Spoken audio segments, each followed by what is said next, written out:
Hello, welcome back to my YouTube channel Nursing Excellence. In this video, we will be going to discuss about diagnostic evaluation, laboratory tests and management of meningitis. This video is part 2 and there is a separate video of meningitis, its causes and symptoms. There is a separate video. अगर आपने अभी तक इस video को नहीं देखा है, so please check it out. I have shared the link in the description box. In the today's video, we will be going to discuss laboratory tests and management portion. So let's get started. Firstly, I'll just review what is meningitis. Meningitis is defined as the inflammation of meninges. And what are meninges? Meninges are the protective covering that surrounds the brain and spinal cord. Here, Kernig sign and Brudzinski sign. These two signs are very important clinical manifestation in the meningitis. For these explanation portion, please go to the part 1 video. Diagnosis. For meningitis, there is no specific sign and symptom that can diagnose meningitis. Means ऐसा कोई specific sign and symptom हमारे पास नहीं है जिसके basis पे हम ये diagnose कर सकें कि पेशेंट को meningitis है.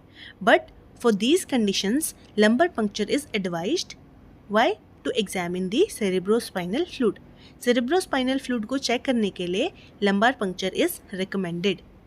Lumbar puncture is also known as spinal tapping. Spinal tapping means we will be tapping the spinal area. It is a medical procedure in which a needle is inserted into the spinal canal. As you can see in the image, a needle is inserted into the spinal canal. Most commonly to detect CSF for the diagnostic testing. Here you can see this one is spinal cord and between this CSF is flowing. So we are just taking the sample of CSF for the diagnostic testing. For this test is performed by inserting the needle between L3 and L4. This one is L3 and this one is L4. L3 and L4 vertebra के बीच में से हम क्या करते हैं, needle को insert करते हैं just to collect the sample of CSF and for the diagnostic testing. Lumbar puncture is contraindicated if there is mass in the brain. If the patient is already suffering from brain tumor, patient को brain tumor है, brain abscess है, तो उस case में हम लोग lumbar puncture advise नहीं करते हैं. Or the ICP is encouraged. What is ICP? ICP is intracranial pressure. Intracranial मतलब cranium means skull का bone है. skull के दो bones होती हैं. First one is cranium bone and facial bone. तो हमारी जो क्रेनियम बोन के अंदर प्रेशर है, जहाँ पे हमारा ब्रेन रिलाई करता है, जहाँ पे हमारा ब्रेन होता है, उसके अंदर का जो प्रेशर है वो एलिवेट अगर है तो उस केस में भी हम लोग लंबार पंक्चर नहीं परफॉर्म कर सकते हैं as it may lead to brain herniation, क्योंकि इसकी वजह से ब्रेन हर्निएशन हो सकता है. Now what is herniation? Herniation is protrusion या फिर किसी एक अंग का दूसरे किसी कैविटी में जाना. ब्रेन हर्निएशन क्या होगा? ब्रेन टिश्यूज का किसी दूसरी कैविटी, क्रेनियल कैविटी को छोड़ के किसी दूसरी कैविटी में प्रोट्रूड होना. There can be a risk of this. इसलिए हम लोग इन दोनों कंडीशन में लंबार पंक्चर परफॉर्म नहीं करते हैं. फर्स्ट वन इज अगर ब्रेन ट्यूमर हो पेशेंट को या फिर ब्रेन एब्सेस हो. सेकेंड वन इज ICP अगर इंक्रीज होता है, उस केस में भी हम लंबार पंक्चर को परफॉर्म नहीं करते हैं. Next, history collection. We can collect family history, उनका लिविंग स्टैंडर्ड कैसा है, सोशियो इकोनॉमिक कंडीशन कैसा है. This all we can collect in the history collection. Physical examination. As we have already discussed the sign and symptoms of meningitis, in physical examination हम लोग ये देखेंगे कि कौन कौन से sign and symptom clinical manifestation हमारे पेशेंट में दिखाई दे रहे हैं.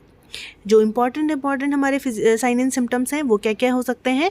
पेशेंट को नकल रिजिडिटी होगी, पेशेंट के नेजल इरिटेशन हो सकता है, सीवियर हेडेक होगा, फीवर होगा पेशेंट को, positive Kernig sign and positive Brudzinski sign. And further और भी बहुत सारे साइन एंड सिम्टम्स है जो आप प्रीवियस वीडियो में देख सकते हैं. Next one is CT scan and MRI of brain. हम लोग ब्रेन MRI करा सकते हैं, CT स्कैन करा सकते हैं, CSF का एनालिसिस, CSF टेस्ट करा सकते हैं, कल्चर करा सकते हैं for to detect any microbial growth इसको देखने के लिए स्कल का एक्सरे करा सकते हैं to detect any swelling, redness, इन सब चीज़ों को देखने के लिए हम लोग एक्सरे करा सकते हैं। ब्लड टेस्ट कराएंगे हम लोग, CBC करा सकते हैं and blood culture we can perform. Diagnosis में in severe form of meningitis hyponatremia is, hypo means decreased, natremia and A means sodium and emia, जिस वर्ड के पीछे भी आपको ईमिया देखने को मिलेगा मतलब in blood, so it means decreased sodium amount in blood and it is very common in bacterial meningitis. Next one is medical management, or we can also say that pharmacological management. According to the causative agent, हमने already पढ़ा है causes में different causative agents are there which can cause meningitis, जिनकी वजह से meningitis हो सकता है। अब उसके लिए हमें क्या करना है, मेडिकेशन दे सकते हैं। First one is antifungal like amphotericin B and flucytosine. Any bacterial growth है तो एंटीबायोटिक्स दे सकते हैं such as your cephalosporin, cefotaxime and ceftriaxone दे सकते हैं, vancomycin and ampicillin. Antiviral drug क्यों देंगे, अगर वायरल कॉज है हमारा, दैट इज योर आइसाइक्लोविर। कॉर्टिकोस्टेरॉइड का example your dexamethasone. Analgesic like acetaminophen. Anti epileptic means example for this IV phenytoin. Osmotic diuretics such as your mannitol.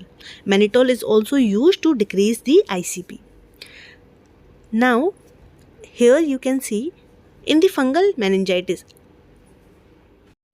raised ICP is very common.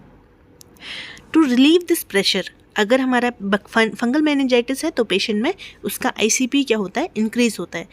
ICP मतलब intracranial pressure, जो cranium bone है, cranium cavity है, उसके अंदर pressure ज़्यादा होगा। क्यों, CSF का अमाउंट ज़्यादा होने की वजह से। अगर हमें अब इस प्रेशर को रिलीज़ करना होगा तो हम लोग क्या करते हैं, डेली, आइडियली वैसे daily lumbar puncture is advised just to relieve the pressure, ताकि जो CSF का अमाउंट कम करेंगे तो जो प्रेशर है वो कम हो जाएगा। या फिर ऑल्टरनेटिवली लंबर ड्रेन भी करा सकते हैं, एक दिन छोड़ के भी हम लोग alternatively lumbar drain can be performed. Now non pharmacological management, और we can also say that supportive management that we can provide to the patient. Maintain IV fluid electrolyte by IV fluid therapy. हम लोग patient का जो fluid electrolyte level है उसे balance करेंगे, उसे maintain करेंगे by providing him IV fluid therapy. NG tube feeding, अगर पेशेंट ओरली लेने के लिए एबल नहीं है या उसका जो डाइटरी पैटर्न है इतना प्रॉपर नहीं हो रहा है तो इस वजह से हम लोग उसको NG ट्यूब फीडिंग भी दे सकते हैं just to maintain the nutritional pattern of the patient. Vitamin supplements, vitamin supplements हम लोग देंगे पेशेंट को। Head and elevation 30 to 45 degree of angle, हम लोग क्या करेंगे, उसका जो हेड है, हेड एंड को हम लोग 30 से 45 डिग्री पे क्या कर सकते हैं, एलिवेट कर सकते हैं। पेशेंट को इमोशनल सपोर्ट की ज़रूरत होगी, well patient is in critical condition, meningitis होगा तो पेशेंट को ये भी डर हो सकता है कि मैं सही हूँगा या नहीं हूँगा, फाइनेंशियल क्राइसिस से पेशेंट जूझ सकता है, तो उस टाइम पे उसे एक इमोशनल सपोर्ट की ज़रूरत होती है। So nurses are there who continuously monitor the patient, इसलिए एक नर्स की ये रिस्पॉन्सिबिलिटी है कि पेशेंट को साइकोलॉजिकली एंड इमोशनली वो सपोर्ट करे। एंड फॉलोअप मीन्स अगर पेशेंट हमारे हॉस्पिटल से ट्रीट होके जाता है तो continuous follow up is also advise to the patient. Next, nursing diagnosis. Nursing diagnosis is the part of nursing management. These nursing diagnoses are according to NANDA. What is NANDA? North American Nursing Diagnosis Association. These all nursing diagnoses are according to NANDA only. Ineffective tissue perfusion. Tissue perfusion मतलब क्या है? Perfusion is exchange of carbon dioxide and oxygen between the blood capillaries. जहाँ पे हमारा जैसे कि lungs के अंदर जहाँ पे भी हमारा आदान प्रदान हो रहा है, गैसियस एक्सचेंज हो रहा है, दैट इज़ द परफ्यूजन. तो इनफेक्टिव टिश्यू परफ्यूजन, जो टिश्यूज़ वाला एरिया है या सेल्स में जहाँ पे परफ्यूजन होना है वहाँ पे प्रॉपरली ये एक्सचेंज जो है वो नहीं होगा, related to infectious process and cerebral oedema. Cerebral oedema होने की वजह से, इन्फेक्शियस प्रोसेस होने की वजह से पेशेंट में टिश्यू परफ्यूजन नहीं होगा. एज एविडेंस भाई हमें क्या देखने को मिलेगा उसके बाद पेशेंट में? पेशेंट कंफ्यूज हो सकता है, पेशेंट ड्राउजी हो सकता है, और कोमा की स्टेट में भी जा सकता है। Next one is altered body temperature related to infectious process. Obviously micro organisms के ग्रोथ होने की वजह से हमारा बॉडी का इम्यून सिस्टम भी काम करता है ना। अगर बॉडी में इन्फेक्शंस हैं, बैक्टीरियल ग्रोथ है, तो उससे कोप अप करने के लिए, उसको किल करने के लिए हमारे बॉडी का टेम्परेचर राइज हो जाता है। This is a normal immune system, ये हमारा बॉडी का एक डिफेंस मैकेनिज्म है। तो ऑल्टर्ड बॉडी टेम्परेचर होगा, क्यों? क्योंकि हमारे बॉडी के अंदर इन्फेक्शियस प्रोसेस है। Pain related to meningeal irritation. Now जो हमारी मेनिंजियल मेम्ब्रेन है उसमें इरिटेशन होने की वजह से पेन अराइज होगा। Impaired physical mobility related to prolonged bed rest. Patient के लंबे टाइम से बेड रेस्ट होने की वजह से जो उसकी फिजिकल मोबिलिटी है वो इम्पेयर्ड हो जाएगी। And last one is anxiety related to disease condition. उसके डिजीज़ कंडीशन की वजह से या फिर जो उसका ट्रीटमेंट है उसकी वजह से पेशेंट को एंग्जाइटी हो सकता है। एंग्जाइटी मतलब घबराहट हो सकता है। These all are the nursing diagnosis and according to the nursing diagnosis what we do nursing intervention। अब हमने प्रॉब्लम बता दी, किसकी वजह से हुई, रिलेटेड टू द कॉज, किस कॉज से हुई ये भी बता दिया, एंड पेशेंट में क्या साइन एंड सिम्टम दिखेंगे ये भी हमने बता दिया। Now the next portion is nursing intervention, जहाँ पे हम इन नर्सिंग डायग्नोसिस के बेसिस पे पेशेंट को इंटरवेंशन या फिर इम्प्लीमेंटेशन पोर्शन देते हैं। Now the complication of the meningitis. Complication में क्या हो सकता है? There can be hearing loss, cognitive function impairment. Cognitive functioning मतलब हमारे जो भी ब्रेन का फंक्शन होता है, हमारे जितने भी हिंदी में अगर बोलेंगे तो बौद्धिक क्षमताएं, ठीक है, जैसे कि लर्निंग है, थॉट प्रोसेस है, these all activities are arranged organized by your brain. So इन एक्टिविटीज़ में जो कॉग्निटिव फंक्शनिंग है उसमें इम्पेयरमेंट होगा।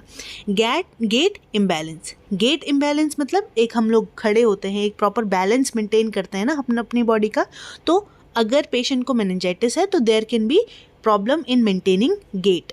सीजर, अगर हिंदी में बोलेंगे दौरे, पेशेंट को दौरे पड़ सकते हैं, किडनी फेलियर में जा सकता है patient. Now the shock condition can also arise. Shock होता क्या है? शॉक एक क्रिटिकल कंडीशन होती है जो क्यों अराइज होती है? Due to sudden drop in blood flow throughout the body.